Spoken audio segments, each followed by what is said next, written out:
Well. Isn't the time for this series again?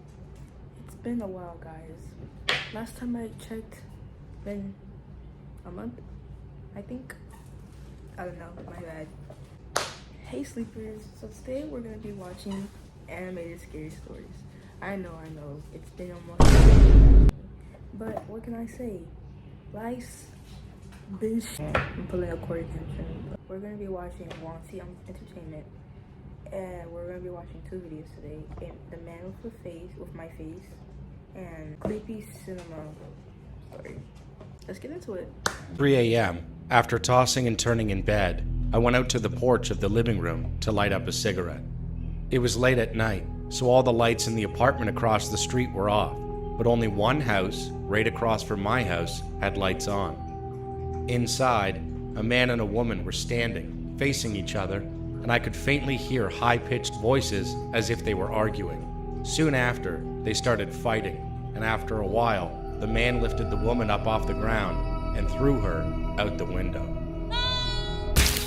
Letting out a horrible shriek, the woman fell to the floor with her long hair fluttering, and then I heard a bang. I was so startled that I climbed up on the railing and looked down, and the woman was lying dead on the cement floor, looking horrible with her skull broken. The man on the opposite side who pushed the woman also was looking down from the railing, and when he raised his head, he met my eyes. Surprisingly, the man looked exactly the same as me. I was so shocked that I gasped, and the man looked at me in surprise and shouted something, but I couldn't hear his voice well. Is this the doppelganger that I've only heard about? I can't believe my doppelganger is a murderer. I was so shocked that I... Y'all ever watch They Clone Tyrone? And it was in the chicken, it was in everything. I don't know, that man probably has some Popeyes tonight, and that big got cloned, bro. Cause what in the fucking They Clone Tyrone is this? Right on the spot, my legs giving out. Bro. Alex, what's wrong? At the moment, my wife, Charlotte, who was sleeping in the bedroom, came running to help me up. A man in the apartment across the street just threw a woman out of the window and killed her. Really? Charlotte was startled and went out to the porch to check.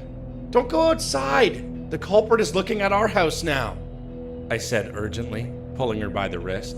I hid behind the curtains and called the police with my hand trembling. The man living in the apartment across the street killed a woman by throwing her out the window. Please, come quickly.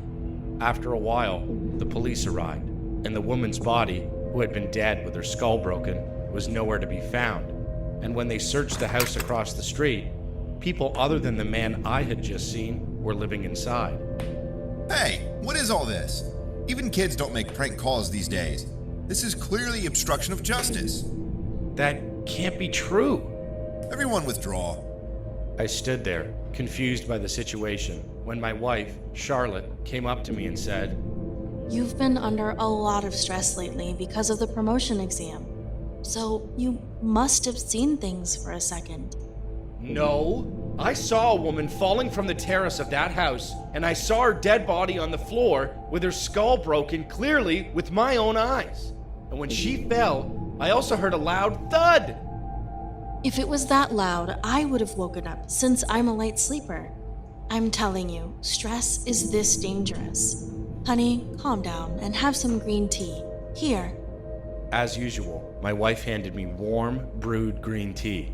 As she said, my health had been deteriorated due to stress lately, and I was diagnosed with liver and kidney problems during our checkup recently.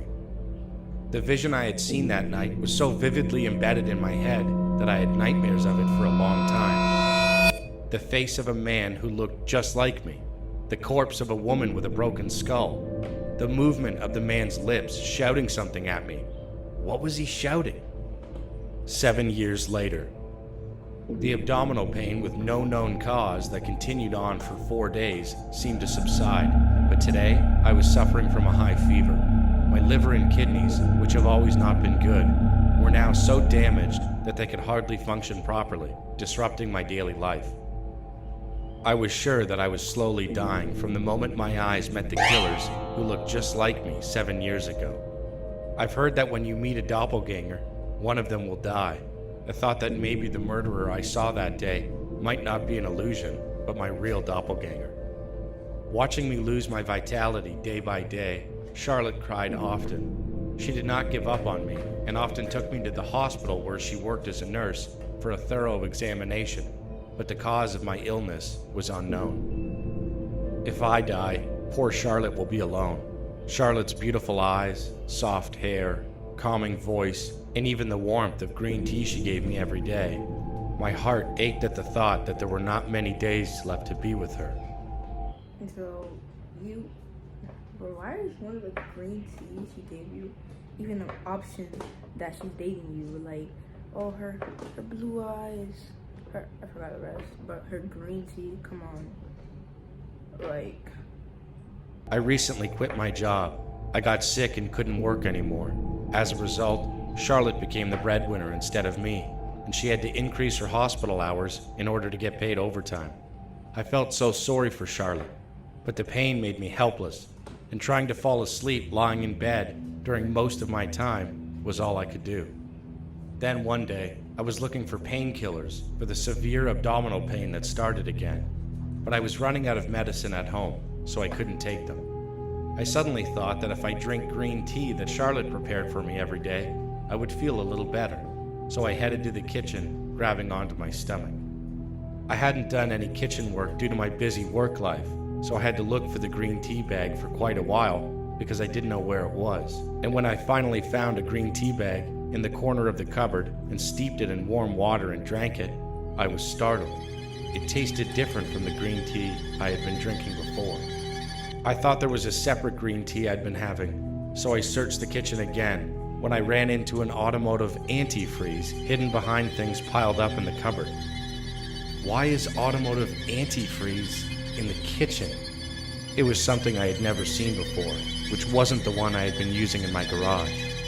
Suddenly, Charlotte's strange behavior a few days ago when she entered the kitchen and hurriedly took me out of the kitchen flashed across my mind. No way. At that moment, I had a spine-chilling sensation, and a feeling of foreboding overcame me. With trembling hands, I put a few drops of automotive antifreeze into the green tea that I had brewed and carefully tried a bit. Horrifyingly, it tasted the same as the green tea that Charlotte had been giving me. bro, I did not expect that. I thought it was our mouth. I didn't expect that. I thought it was gonna be illness. What a plot twist. Went to another hospital, not the one where Charlotte worked, and received medical treatment. The doctor was surprised to see my condition and explained that my liver and kidneys were damaged due to taking in an ingredient called ethylene glycol, which is used as an automotive antifreeze. The doctor said that after taking it for such a long time, my organs were ruined and the central nervous system was seriously damaged. He said it was no longer possible to recover. This was a diagnosis I had never gotten when I went to the hospital where Charlotte worked as a nurse for the past 7 years. I was told for 7 years that the cause cannot be identified. Can it be possible to not know even after undergoing a checkup? If you've gotten through a thorough medical checkup, they would have been able to find out. But I don't understand. I was able to know by intuition that Charlotte and the doctor working at her workplace were on the same side. That night, Charlotte, as always, came into our bedroom after her night shift, offered me green tea, and I said I'll drink it later.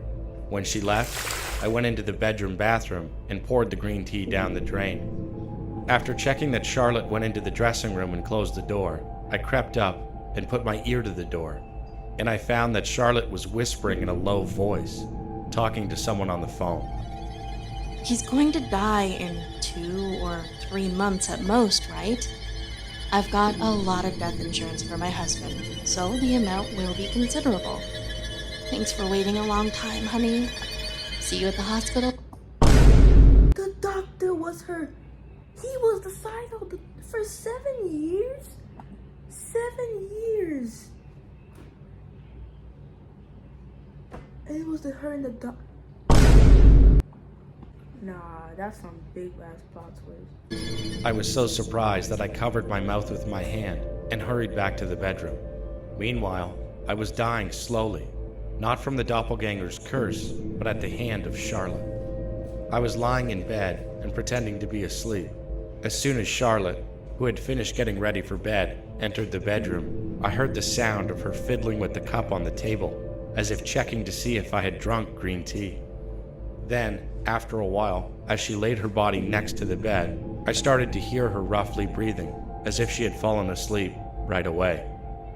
With Charlotte lying next to me, I got goosebumps and came to my senses. Should I report it to the police right away, or should I start with collecting evidence? I eventually chose the most foolish way. After much thought, I decided to directly ask Charlotte what made her decide to kill me. You dumb hoe. Why? First, then now she knows. You have no evidence. I would have honestly, you should have collected evidence, when she, in the morning, the secret camera while she's sleeping, and see that she puts, a little bit, whatever that is in your coffee, your tea every morning. And then you should have took it to the police from there. Get your heart broken later. Ask her when she's in jail. That I could understand this unbelievable situation only if I heard it directly from the woman I love. I woke Charlotte from her sleep at dawn and called her into the living room. Charlotte looked with all my heart, all my life. But why are you trying to kill me? At my question, Charlotte replied with a panicked face. Honey, what are you talking about? I know you've been feeding me automotive antifreeze. At my words, Charlotte put on an innocent expression and insisted that she has no idea what I'm talking about. It's too late to make excuses.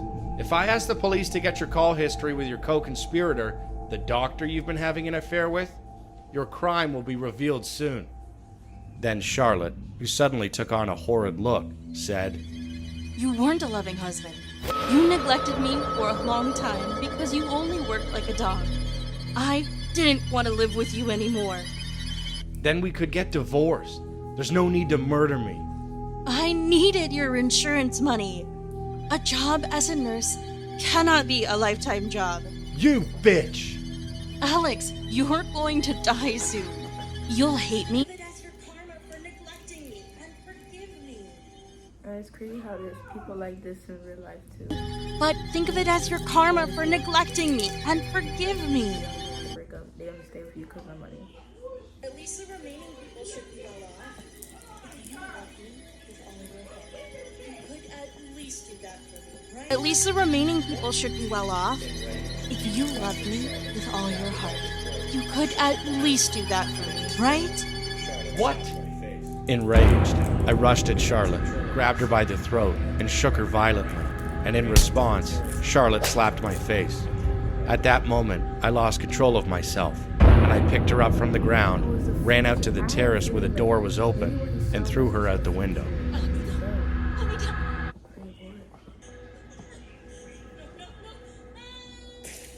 Charlotte let out a shriek and fell from the 11th floor, followed by a great crash. No.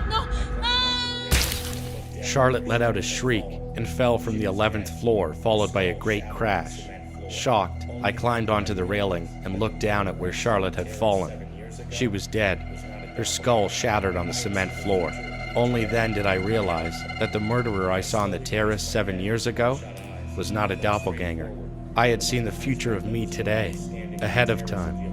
I slowly raised my head with bloodshot eyes and looked straight forward, and my eyes met those of a man standing on the terrace of the apartment across the street, and that was me, 7 years ago. I shouted at him with all my might, "Kill Charlotte!" Then, in an instant, my voice dissipated feebly through the air and evaporated. The man was surprised when he saw my face and plopped down to the ground, and I could only watch helplessly from afar, Charlotte running out of the room to help him up. Expect that, to be honest. It was really good. Honestly, we're probably gonna end it up off that note. We're gonna say the next thing because I was really good and I'm hungry. I want to eat. I know you're probably watching this and you're just like, damn. But I gotta eat too, man. I gotta eat too, Stephanie. So, I'll see you guys in the next videos. Peace.